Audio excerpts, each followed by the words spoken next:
ሁላችንም የጌታን ቃል አንደኛ ነገሥት ምዕራፍ 18 ላይ ቁጥር 46 ላይ ያለውን ቃል እናወጣለን። የእግዚአብሔርም እጅ በኤልያስ ላይ ነበረች፣ ወገቡንም አሸንፍጦ ወደ እስራኤል እስኪገባ ድረስ በአካብ ፊት ምን ይል ነበር? ይሮጥ ነበር ይላል። ዛሬ የእግዚአብሔርን ኃይል ፈልጋለሁ የሚል ሰው ብቻ እስቲ እጁን ያሳየኝ። ያመነ ሰው ዛሬ አምናለሁ በሚዳሰስ መንገድ በህይወቱ ላይ አይቶ በማያውቀው ሁኔታ ወይኔ እየተቀበለ ያለ ሰው የለም። በሚዳሰስ መንገድ የእግዚአብሔርን ኃይል ተቀብሎ ይወጣል። አጠገባችሁ ያለውን ሰው በሚጨበጥ መንገድ በሉት፣ አይተኸው በማታውቀው መንገድ በሉት፣ አላቅም ይሄ መልእክት ያንተ ነው በሉት፣ የእግዚአብሔርን ኃይል ትቀበላለህ በሉት።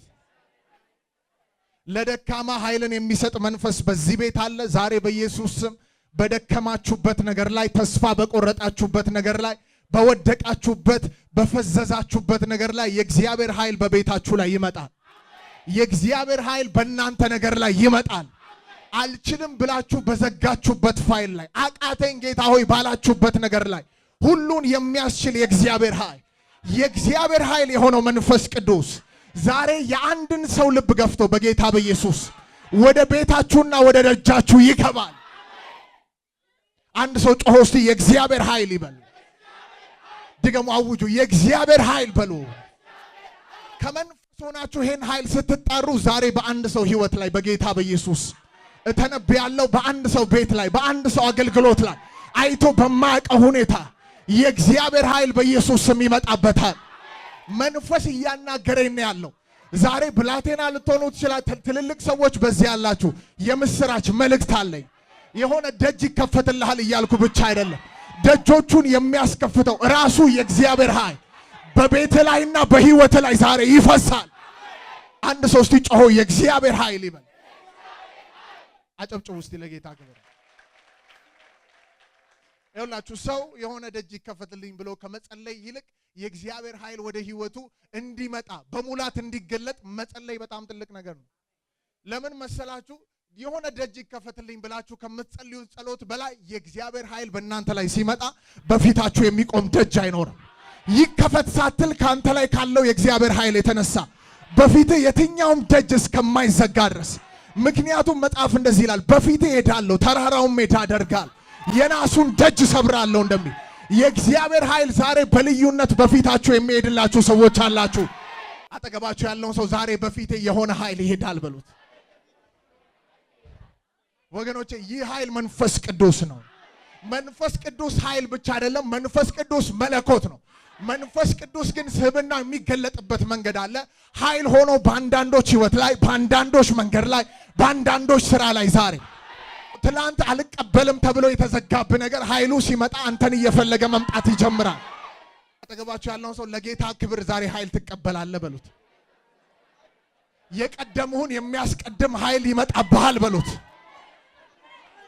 አንዳንድ ቢዝነስማኖች ካላችሁ ዛሬ ሰው ያለ ጽድቅ ህይወት፣ ያለ ጽድቅ መንገድ፣ በኃጢአት በተሞላበት መንገድ በተለያየ አይነት ነገር ቀድሟችሁ ሄዶ ሊሆን ይችላል። ዛሬ ግን በጽድቅ እየተጓዛችሁ ያላችሁ ሰዎች መልእክት አለኝ። ዛሬ የሚመጣባችሁ ኃይል ቀዳሚ የሚያደርግ ነገስታትን ቀድማችሁ እንድትሄዱ የሚያደርግ የወንጌልን ኃይል በአደባባይ እንድትገልጡ የሚያደርግ የአባቴ ኃይል ዛሬ በአንዳንዶች ላይ ይፈሳል። በተለይ መልእክት ይውላችሁ ለነዚህ ሰዎች ነው።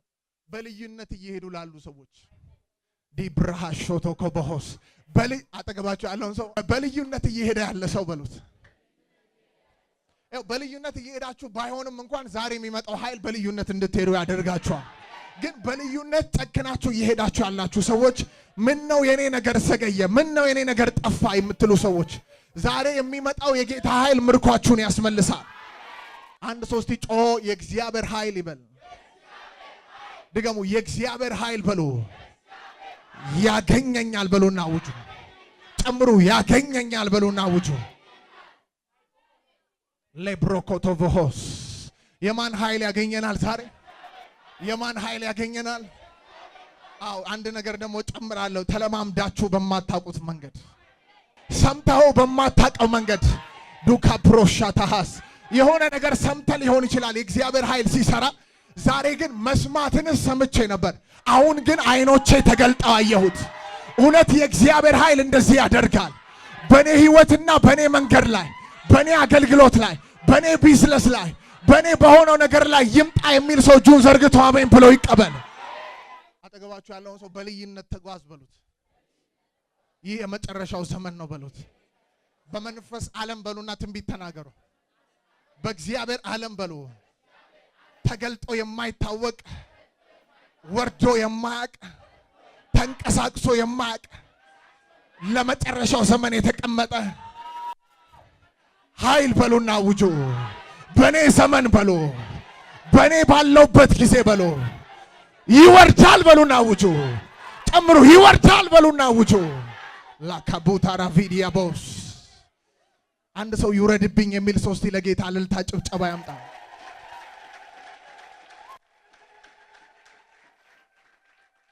ይውረድብኝ የሚል ሰው ሞደው ቃል አለ። ሳምሶን ላይ እግዚአብሔር ኃይል ወረደበት ይላል።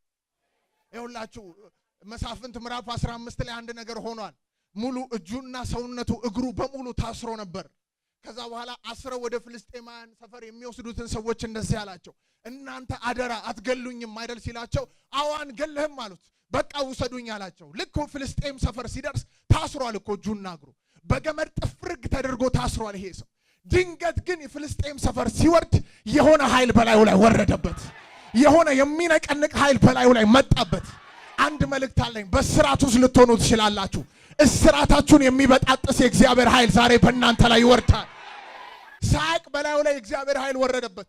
የእግዚአብሔር ኃይል ሲወርድበት በእጁ ላይ ያለው ገመድ እሳት እንደበላው ከእጁ ላይ መበጣጠስ ጀመረ።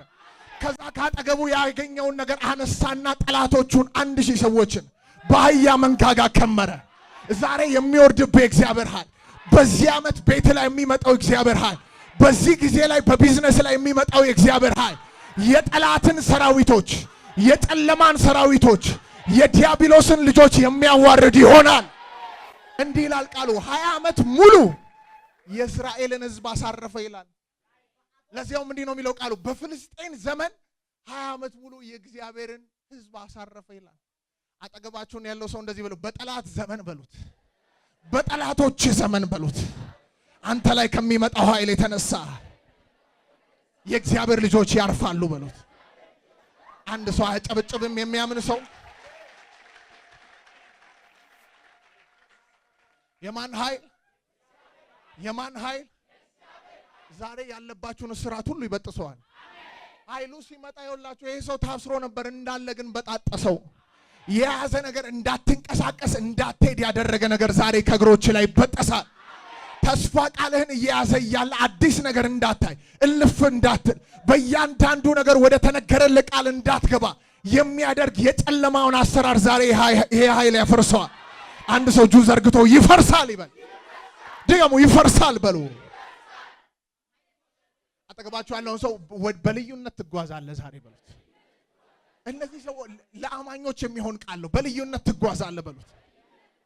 ኢየሱስ ለደቀ መዛሙርቱ እንደዚህ ያላቸው፣ የመጨረሻውን ንግግር ሲያወራ ሰበሰበና እንደዚህ ያላቸው፣ ዮሐንስ በውሃ አጥምቆ ነበር፣ እናንተ ግን ከጥቂት ቀን በኋላ በመንፈስ ቅዱስ እሳት ትጠመቃላችሁ አላቸው። ሐዋርያት ሥራ ምዕራፍ 1 ቁጥር 8 ላይ ሲናገር እንደዚህ ያለ፣ ነገር ግን መንፈስ ቅዱስ በእናንተ ላይ በወረደ ጊዜ ምንን ትቀበላላችሁ? ኃይልን ትቀበላላችሁ። ኃይልን ከመቀበላችሁ በፊት እኮ አንድ ቦታ ሆናችሁ ቁጭ ብላችሁ ሊሆን ይችላል። ኃይል ስትቀበሉ ግን አላችሁ ከኢየሩሳሌም ትወጡና ወደ ሰማርያ፣ ከዛ ወደ ይሁዳ፣ ከዛ እስከ ዓለም ዳርቻ ድረስ ትሄዳላችሁ፣ ምስክሮቼም ትሆናላችሁ አላችሁ። ኃይሉ ሲመጣ አይተኸው ወደማታውቀው ስፍራ፣ ሰምተኸው የማታውቀውን፣ ኤክስፒሪየንስ አድርገኸው የማታውቀውን፣ በአንተ ህይወት ታይቶ የማይታወቀውን ነገር ያንን ነገር ኤክስፒሪየንስ ማድረግ ትጀምራለህ። ለአንድ ሰው መልእክት አለኝ። ዛሬ የእግዚአብሔር ኃይል በኢየሱስ ስም ያገኛቸዋል። ኃይል ያስፈልገኛል የሚል ሰው እስቲ እጁን ከፍ ያድርግ። ድካም ውስጥ ነው ያለሁት። አሁን ያለሁበት ፖዚሽን የኔ ፖዚሽን አይደለም። መጨመር ፈልጋለሁ። ልዩነት ማምጣት ፈልጋለሁ። እልፍ ማለት ፈልጋለሁ። መስፋት ፈልጋለሁ። መንዠርገግ ፈልጋለሁ።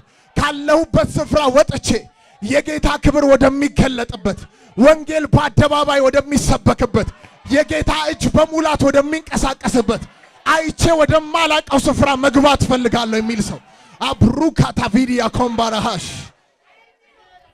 ወይኔ ወዳለመድኩት ነገር መግባት እፈልጋለሁ የሚል ሰው ይሄ የሚጠማው ይሄ የሚርበው ትውልድ ያስፈልጋል።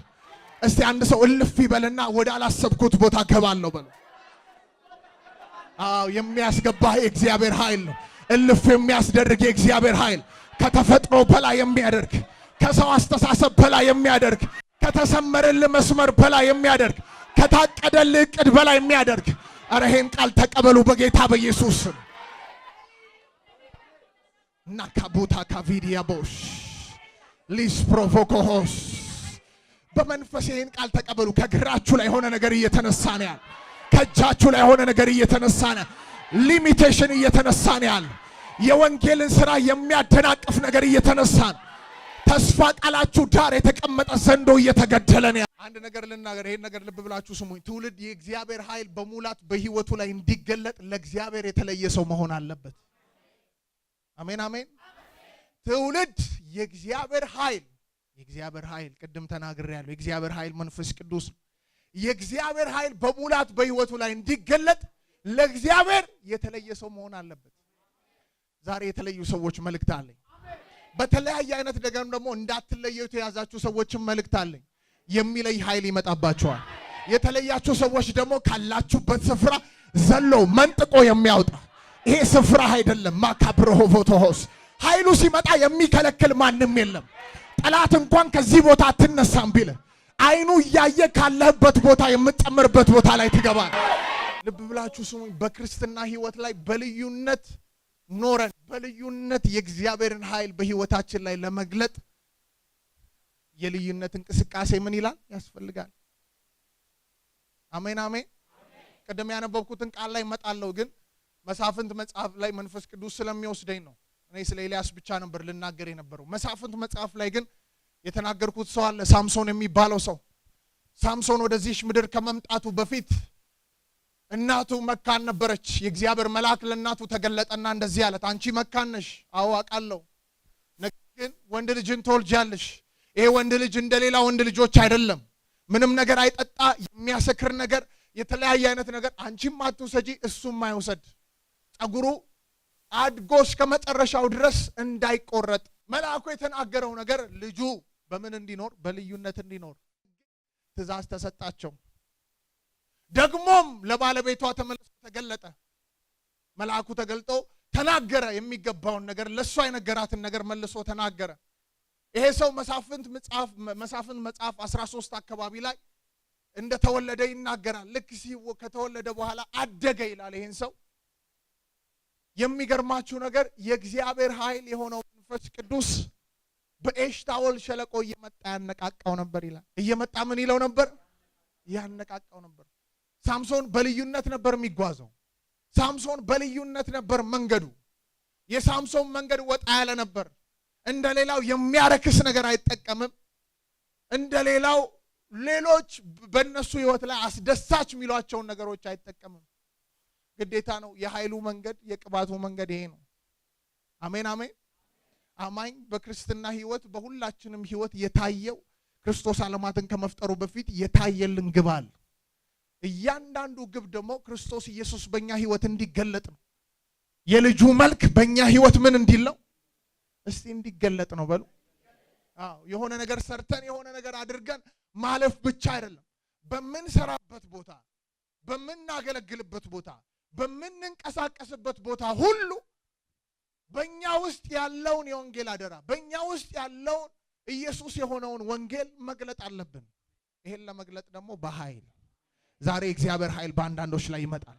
ጳውሎስ ሲናገር እንደዚህ አለ፣ ስለ ወንጌላችን አለ ለተሰሎንቄ ሰዎች በኃይልና በምን አላቸው? በመንፈስ ቅዱስ በብዙ መረዳት እንጂ በቃል ብቻ ወደ እናንተ አልመጣም። በሌላ ስፍራ ለቆሮንቶስ ሰዎች ደግሞ ሲናገር ቃሌም ስብከቴም መንፈስና ኃይልን በመግለጥ ነበር እንጂ በሚያባብል ቃል ወደ እናንተ መጣው። አጠገባችሁ ያለውን ሰው በእያንዳንዱ ጉዞ ላይ እግዚአብሔር ኃይል ያስፈልግሃል በሉት። ወገኖቼ እንደ ኖርማል ነገር አትዩት። በእናንተ ህይወት የታየላችሁን ግብ እስከ መጨረሻው መፈጸም የምትችሉት የእግዚአብሔር ኃይል በህይወታችሁ ከተገለጠ ብቻ። የእግዚአብሔር ኃይል ካልተገለጠ እዛው ጠላት በሚላችሁ ሰፈር በተሰመረላችሁ መስመር ነው የምትጓዙት። በቃ ከዚች ወደዚች፣ ከዚች ወደዚች። እስቲ አንድ ሰው እጁን ዘርግቶ ይመታ ይበል። ድገሙ ይመታ በሉ። በዚህ ሰው ላይ በልዩነት የሚጓዝ ሰው ስለነበር ሳምሶን በልዩነት የሚራመድ ሰው ስለነበረ በላዩ ላይ የእግዚአብሔር መንፈስ እየመጣ ያነቃቃው ነበር። ወደ ትውልድ ሳይወጣ በህይወቱ ላይ እየመጣ የሚያነቃቃው መንፈስ ነበር። ስለዚህ በጠላቶች ሰፈር ይሄ መንፈስ እየተገለጠ ጠላቶችን ድል ያደርግ ነበር። የሚገርመው ቅድም ተናግሬያለሁ፣ መዝጊያው እንዳይዘጋ በሩ ጭራሽ እንዳይኖር ያደርጋል እግዚአብሔር ኃይል። በእናንተ ህይወት ሲገለጥ ከፊታችሁ የተዘጋ በር አይኖርም። በእናንተ ዘር ማንዘር ላይ የሚዘጋ ነገር አይኖርም። እጃችሁን ዘርጉና እስቲ የእግዚአብሔር ኃይል ያገኘኛል በሉ። ከዛሬ ቀን ጀምሮ በሉና ውጁ የጌታ ኃይል በሉና ውጁ። አይቼ በማላቀው መንገድ በኔ ህይወት ላይ በኔ ቤት ላይ ጩሁና ይመጣል በሉና ውጁ። ይሄን ሰው ተመልከቱ። መሳፍንት ምዕራፍ 16 ላይ ይመስለኛል ቁጥር 2 ቁጥር 3 አካባቢ ታገኙታላችሁ። ፍልስጤማውያን በትልቅ በር በከተማይቱ በር ላይ እየጠበቁት ይሄን ሰው ለመግደል ሌሊት ላይ ተነሳና እንደዚህ ሄደ። ወዴትም መውጣት እንደማይችል አውቀው በር ላይ ነው የሚጠብቁት። ሌሊት ላይ ተነሳና ሄደ። የእግዚአብሔር ኃይል ያለበት ሰው ስለሆነ የከተማይቱን መዝጊያውን በር ነቅሎት ተሸክሞ በጀርባው ወደ ተራራ ምን አለ ይላል ወጣ ይላል። አያችሁ ሄዶ ይሄን በር ይከፈትልኝ ብሎ ጸልያል። በኢየሱስም ይከፈትልኝ አለ አላለም። እግዚአብሔር ሆይ ይሄንን ነገር እንድከፍተው ኃይልን ስጠኝም አላለም። በላዩ ላይ የእግዚአብሔር ኃይል ኦልሬዲ መጥቶ ነበር። ስለዚህ ሄደና እንደ ቀላል ነገር ትውልድ ለ4 ለ5 ለብዙ ተሰብስበው የሚዘጉትን በር እሱ ግን ነቀለውና በጀርባው ተሸክሞ ጭራሽ ወደ ተራራ ወጣና መልሰው ያንን በር እንዳያገኙት ከተራራው በታች ጣለው ይላል። አንድ ሰው እስቲ ጮሆ አሜን ይበል። ዛሬ በፊታችሁ ደጅ ላይ ዘጋ በእናንተ ላይ ከሚመጣው ኃይል የተነሳ በፊታችሁ ያለ ደጅ ሁሉ መነቀል ይጀምራል። እጃችሁን ከፍ አድርጉና የእግዚአብሔር ኃይል በሉ ያገኘኛል በሉና ውጁ። የማን ኃይል? መልእክት አለኝ። በድካም ውስጥ ላላችሁ፣ ተስፋ ለቆረጣችሁ፣ ጉልበታችሁ ለሳል፣ ማንበብ ለከበዳችሁ ሰዎች፣ እልፍ ማለት አዲስን ነገር ለማየት እየፈለጋችሁ ነገር ግን በተመሳሳይ ሰፈር የምትገኙ ዛሬ የሚመጣው ኃይል ከተመቻቸበት ቦታ ነጥሎ ያወጣል። ያ ስፍራ ያንተ ስፍራ አይደለም። የእግዚአብሔር ኃይል መጥቶ አንድን ሰው ወይኔ በጌታ በኢየሱስ ስም አንድን ሰው ከነበረበት ቦታ ከተያዘበት ስፍራ ነጥሎ አውጣው አይቶ ወደማያውቀው ስፍራ ያስገባዋል። ጩሁና እስቲ ገባለው በሉና ውጁ።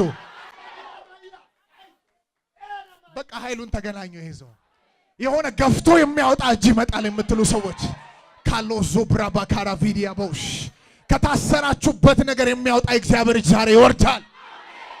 አንድ መልእክት አለኝ። እግዚአብሔር በእኔ ውስጥ አልፎ እያወራ ነው ለኔም ለእናንተም። በአንድ ስፍራ ላይ በቤተፋጌና በቢታንያ ልብ ብላችሁ ስሙኝ። አንድ የታሰረች አህያ ነበረች። ኢየሱስ ወደዛ ስፍራ ሳይገባ አንድ መልእክት አመጣላት። በመገለጥ ያለችበትን ቦታ ተመለከተና 2 ደቀ መዛሙርቶች አመጣ። ሂዱ ወደምትገቡበት ስፍራ ስትደርሱ አንድ አህያ ታስራ ተቀምጣለች። ወደምትፈልገው ቦታ እየሄደች አይደለችም። በታሰረችበት ቦታ ነው የምትሽከረከረው። እልፍ ለማለት ለመሄድ ትፈልጋለች፣ ነገር ግን እልፍ አትልም። ለምን ሲባል ታስራለች፣ ተይዛለች። ነገር ግን በቃል ውስጥ ያለን ኃይል ሰጥቷቸው ሄደ። ዛሬ ነግራችኋለሁ በኢየሱስ ከታሰራችሁበት ከተያዛችሁበት ነገር የሚያላቅቃችሁ የሚያስፈታችሁ የእግዚአብሔር እጅ በአንዳንዶች ላይ ይመጣል። ይሄን አምነው የተቀበሉ ሰዎች በዚህ ሰዓት ይሆንላቸዋል። እስቲ እጃችሁ እንደዚህ ያደርጉና እፈታለሁ በሉ። አውጆ ልፍላለሁ በሉ። እግራችሁን አንቀሳቅሶ ልፍላለሁ በሉ። አዲስ ነገር አንተ እንዳታይ በህይወት ላይ የሚሟረተው ሟርት ዛሬ ይፈርሳል። ወደ አዲስ ነገር እንዳትገባ፣ ወደ ክብሩ ኃይል ውስጥ እንዳትገባ በአንተ ህይወት ላይ የሚሰራው የጨለማ አሰራር ዛሬ ይፈርሳል። እስቲ እጃችሁን አንቀሳቅሳችሁ ለጌታ አስፈልጋለሁ በሉ። ለጌታ አስፈልጋለሁ በሉ። ስፍራ ቀይራለሁ በሉ። ቦታ ቀይራለሁ በሉ። አንዳንዶች የጸሎት ጉልበታቸው ዛሬ ስፍራ ይቀይራል። አይተው ወደማያውቁበት ሪልም ውስጥ ይገባሉ።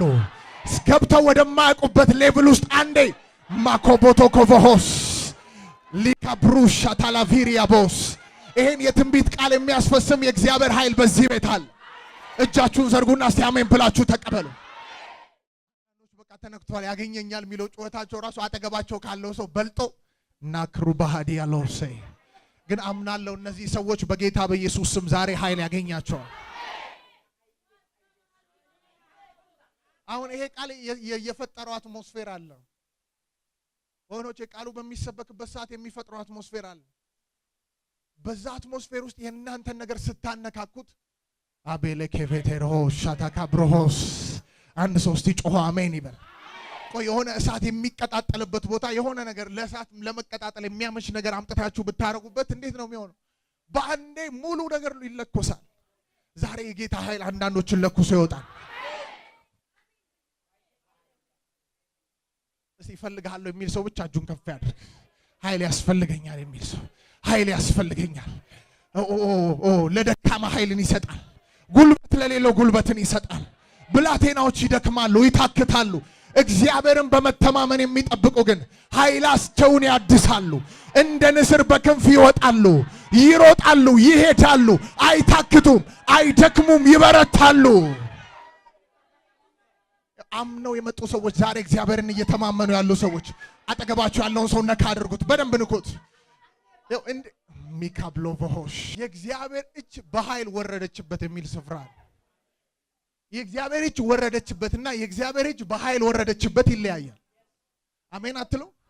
አሁን ይሄን ሰው እንደዚህ ነካውትና እንደዚህ ነካውት አንድ ነው እንዴ? የትኛው ነው ኃይለኛው? የሁለተኛው አይደል? ዛሬ እንደተጠባበቃችሁት ልክ አንዳንዶች እንዲህ የሚነኩአሉ፣ አንዳንዶች ደግሞ ማኪ ብሮሆቮሽ ከዚህ በፊት እኮ እንደዚህ ተነክተዋል። ነገር ግን ሌላ ሄቪ የሆነ ነገር፣ ሌላ የሚከብድ ነገር፣ ሌላ ያላዩት ነገር። አረ መንፈሳዊ ዓለም ላይ ሌላ የሚባል ነገር አለ። ሌላ የሚባል ነገር አለ። ሁልጊዜ የማይለመድ ነገር አለ። ሌላ የሚባል ነገር አለ። አኮቦፎዲያ ባላሃቪዲያ ቦሮሆሽ ሌላ የመንፈስ ቅዱስ አሰራር ተለማምደን የማናቀው ኢየሱስ ጌታ ነው። አሜን አሜን። እጁ የራሱ እጅና ኃይሉ ብቻ የማንም እጅ አይደለም። እልፍ የሚያስደርግ የጌታ እጅ ያገኛቸዋል። አንድ ሰው እስቲ ጮሆ እጁን ዘርግቶ አሜን ብሎ ይቀበል። ኢሳይያስ ለደካማ ኃይልን ይሰጣል አለ። ጳውሎስ ደግሞ ሁለተኛ ቆሮንቶስ ምዕራፍ 12 ላይ መጣና እንዲህ ብሎ ተናገረ። ቁጥር 9 ላይ እግዚአብሔር የተናገረውን ነገር ይናገራል። ከዛ ራሱ የተናገረውን ነገር ያስቀምጣል። ጸጋዬ ይበቃሃል፣ ኃይሌ በድካምህ ይፈጸማልና አለኝ። ልብ ብላችሁ ስሙኝ። እንግዲህ አለ፣ ከኔ ጋር ናችሁ? እንግዲህ ብሎ ተናገረ። የክርስቶስ ኃይል ያድርብኝ ዘንድ በብዙ ደስታ በድካሜ ልመካ ወዳለሁ። የማን ኃይል? የክርስቶስ ኃይል ወይም የእግዚአብሔር ኃይል በኔ ህይወት ላይ ይገለጥ ዘንድ በድካሜ እመካ ዘንድ ወዳለሁ። ጳውሎስ ያለበት ድካም አለ። ከላይ ጠቅሷል። ይሄን ድካም እልፍ ለማለት ብዙ ለመሮጥ ብዙ ለማገልገል የሚፈልግበት መንገድ አለ። በእግዚአብሔር ፊት ቀርቦ አረ ይሄ ነገር እያዘገየኝ ያለው ወደምፈልገው ነገር እንድንቀሳቀስና የሚገባኝ ሩጫ እንድሮጥ ይሄ ነገር እየከበደኝ ያለው ብሎ ከአንድም ሶስቴ በእግዚአብሔር ፊት ጸለየ። እግዚአብሔር እንደዚህ ያለው ጸጋዬ ይበቃሃል፣ ኃይሌ በድካምህ ይገለጣል። አጠገባችሁ ያለውን ሰው መድከምህን በሉት፣ አትጥላው በሉት። ዛሬ የሚያግዝ ኃይል ባንተ ላይ ይመጣል በሉ። ሐዋርያው ጳውሎስ እንዲህ ብሎ ተናገረ። ከላይ ብዙ ነገሮች ጠቅሷል። ሶስተኛ ሰማይ እንደሄደ በመንፈስ ልሁን በስጋ ወደዛ እንደሄድኩ አላቅም እያለ ብዙ በሱ ህይወት የተደረገውን ታምራቶች ተናግሯል። በእነሱ ሁላ ግን አልመካም አለ። እዚህ ጋር መጣና እንዲህ ብሎ ተናገረ። በብዙ ደስታ ልመካበት የምወደው ነገር አለ። በብዙ ደስታ ምልልበት የምወደው ነገር አለ። ልመካበት የምወደው ነገር አለ። በምንድን ነው የምትመካው ሲባል ጳውሎስ እንደዚህ አለ፣ በድካሜ። ለምን ሲባል እኔ በደከምኩ ሰዓት የእግዚአብሔር ኃይል በእኔ ውስጥ ይገለጣል። ለዚህ ነው ጳውሎስ ሲናገር ፊልጵስዩስ ላይ እንደዚህ አለ፣ ኃይልን በሚሰጠኝ በክርስቶስ ሁሉን እችላለሁ። ሁሉን የሚያስችለኝ የኔ ኃይል ሳይሆን የኔ ኃይል ደካማ እንደሆነ አውቃለሁ። ሁሉን የሚያስችለኝ በፊት ያለውን መንገድ የሚያከናውንልኝ፣ እያንዳንዱ የምጓዛቸውን መንገድ የሚያከናውንልኝ፣ በምገባበት ምርኮ የሚሰጠኝ፣ በሚሄድበት ቦታ ሁሉ የእግዚአብሔር እጅ ከኔ ጋር ሆኖ የሚያከናውንልኝ አልብሮቮቶሆሽ። እስቲ እጃችሁን ከፍ አድርጉና የእግዚአብሔር ኃይል ብላችሁ አውጁ። የምመካው በድካሜ ነው አለ። ለማድረግ እየፈለጋችሁ በደከማችሁበት ነገር ላይ የእግዚአብሔር ኃይል ዛሬ እውነት ልባችሁን ከፍታችሁ ከመጣችሁ የእግዚአብሔር ኃይል ያገኛችኋል።